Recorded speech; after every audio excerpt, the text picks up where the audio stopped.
7시 34분입니다. 박근혜 대통령이 개성공단 가동 중단 선언한 지 하루 만에 북한은 개성공단 폐쇄, 남측 자산 동결, 그리고 전원 추방 형식으로 280여 명의 우리 기업인들이 밤늦게 우리 측으로 왔습니다. 개성공단을 만든 3파 역을 하셨던 분이 2002년 1월부터 2004년 6월까지 김대중 노무현 정부에서 통일부 장관을 지낸 정세현 전 장관을 만나겠습니다. 장관님. 예. 네. 어제 이런 장면을 보셨을 텐데 이번 개성공단 폐쇄 결정을 어떻게 생각하십니까?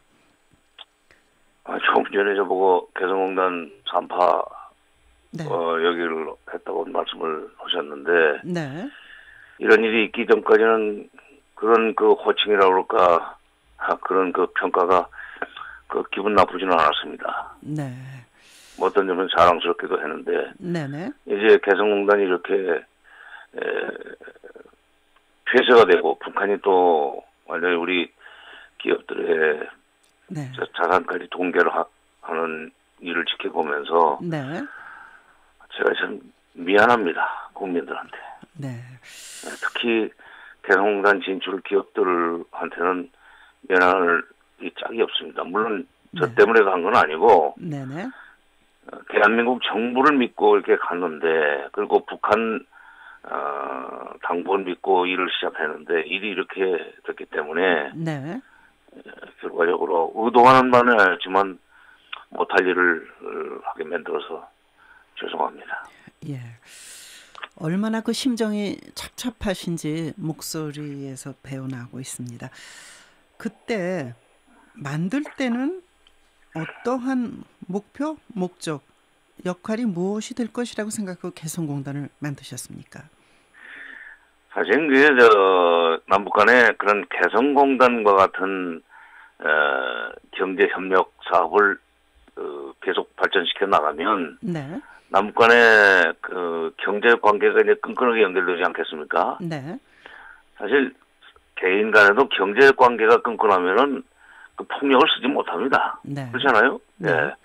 그렇게 해서 경제 협력을 통해서 군사적 긴장을 완화시킬 수 있는 어떤 디딤돌을 놓는다는 생각으로 그 사업을 시작을 했고, 네. 정말 그 장소가 네. 원래 한 6만 5천 명 정도의 북한 군대가 주둔했던 군사지역입니다. 네. 6.25 때는 그 남침 루트 1번이었습니다. 아, 네. 그래서 이제 그런 군사지대를 경제협력지대로 바꾸면 통일의 시간이라고 그럴까, 이런 것이 좀 더 가까워지지 않겠는가는 희망을 가지고 그 사업들을 그때 시작을 했었죠. 네. 네. 그리고 또 그런 효과도 어느 정도 거뒀고요. 네.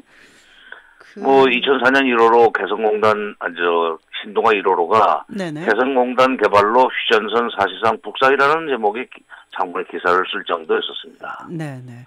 근데 이제는 그것도 다 옛날 얘기가 됐군요. 네.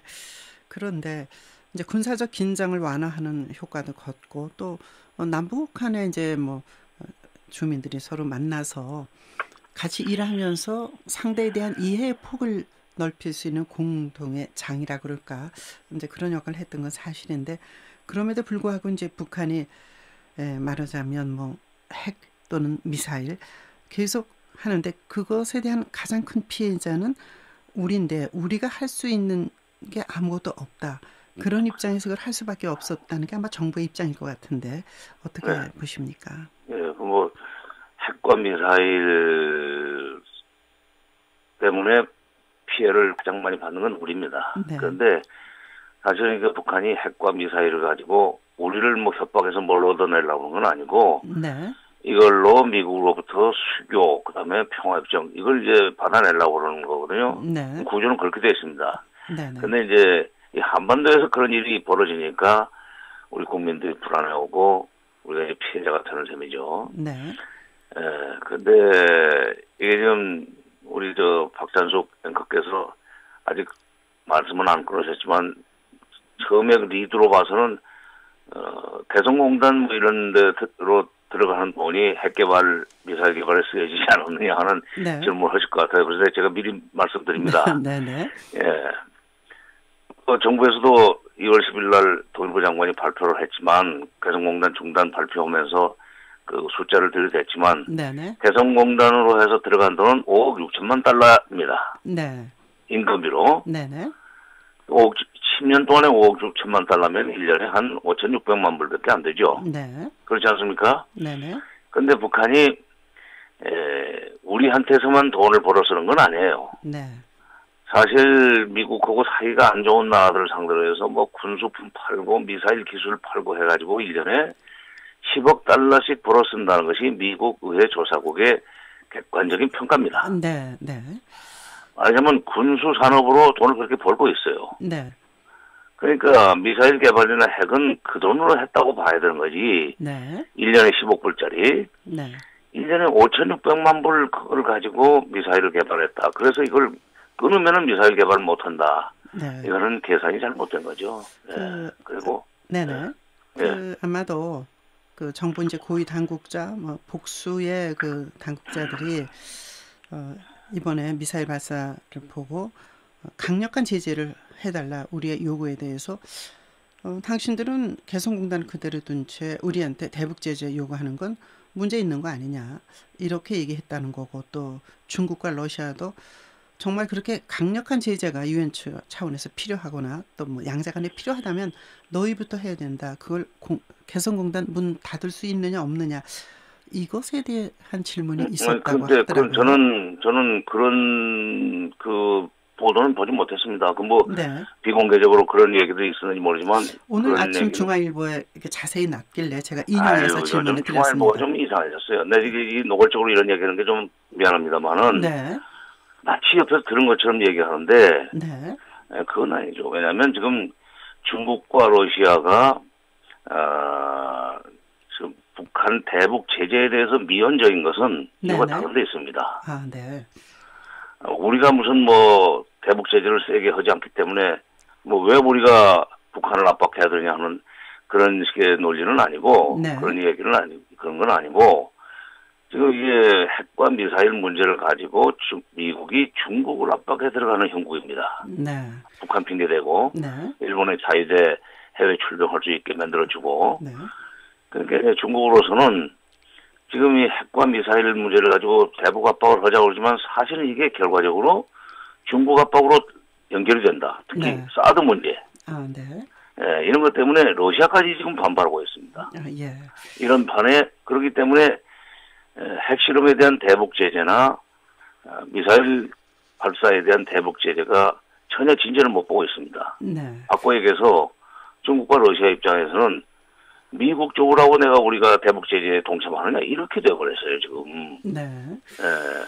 그런 상황에서 대북 제재를 정당화하려다 보니까 우리가 먼저 몸을 던지면 중국과 러시아도 이거 확실하게 대북 제재를 강하게 해달라는 메시지로구나 하고 따라올 거라는 식으로 얘기를 했는데 나는 네. 그거는 맞지 않는 설명이라고 생각합니다. 예. 국제 정치가 그렇게 돌아가지 않습니다. 그 자기 국가 이익에 따라서 움직이지. 네네.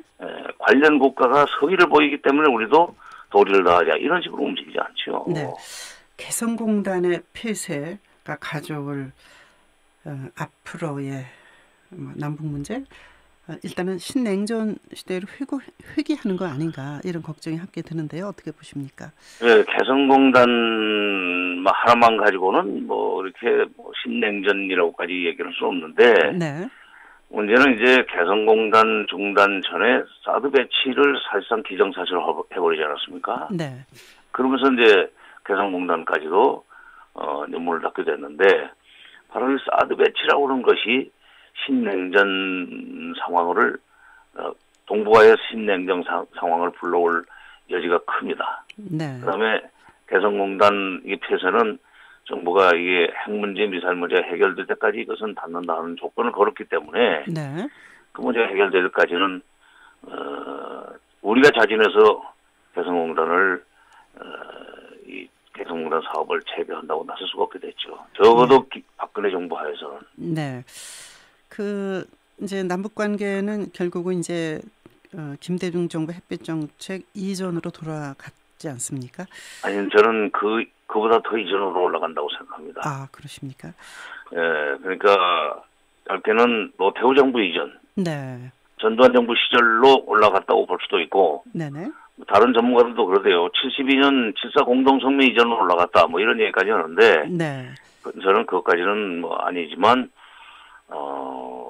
적어도 노태우 정부 이전으로는 올라간 거 아니냐. 예. 왜냐하면 노태우 정부만 해도 남북 교류 협력 사업을 위해서 여러 가지 노력을 했고, 그때 기본합의서 비핵화 만들고, 그러지 선언을 않았어요. 했죠. 예, 총리급 회담도 하고, 네. 비핵화 공동선언도 하고, 기본합의서도 만들고, 네네. 뭐 그러지 않았어요. 팀 스피릿 훈련도 중단을 했었고. 예. 근데 지금 이제 남북 관계는 완전히 마주보고 달리는 뭐 이 기차, 뭐 네. 치킨 게임이라고 합니까? 그런 상태로 지금 들어가고 있다. 예. 참 불안합니다. 그 노태우 정부 시절에 한반도 비핵화 선언을 했고 우리는 비핵화를 했지만 북한은 그렇지 않았습니다. 그래서 여기까지 온 것 같은데 그렇죠. 그 당시에 이제 북한의 연형묵 총리가 오고 우리의 정원식 총리가 남북 기본 합의서에 서명했던 장면 제가 TV에 그 중계를 했던 게 그렇죠. 그때 새롭습니다. 그게 됐었죠. 예. 근데 정 장관님 이제 예. 어떻게 하면 북한의 그 과도한 군사 긴장 상태를 완화시키고 또 남북 간의 통로를 열 수 있을까요? 글쎄요. 지금 뾰족한 수가자도 없네요. 네. 참. 혹시 예? 혹시 이 문제가 예. 얼마 앞둔 그 4.13 총선에 작용하게 될까요?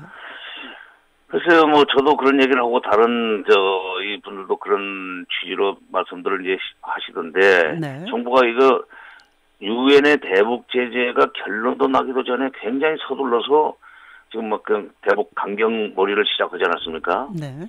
이렇게 되면 북한이 반드시 반발하고, 저항을 하고, 말하자면 군사적인 위협 도발까지 해올 겁니다. 네. 그렇게 되면 총선이 이제 지금으로부터는 한 2달, 네네. 밖에 안 남았는데, 이렇게 되면 두 달 정도의 시간을 북풍머리로 쓸 수 있고, 이렇게 되면 보수 결집이 확실하게 일어나죠. 그러면 네.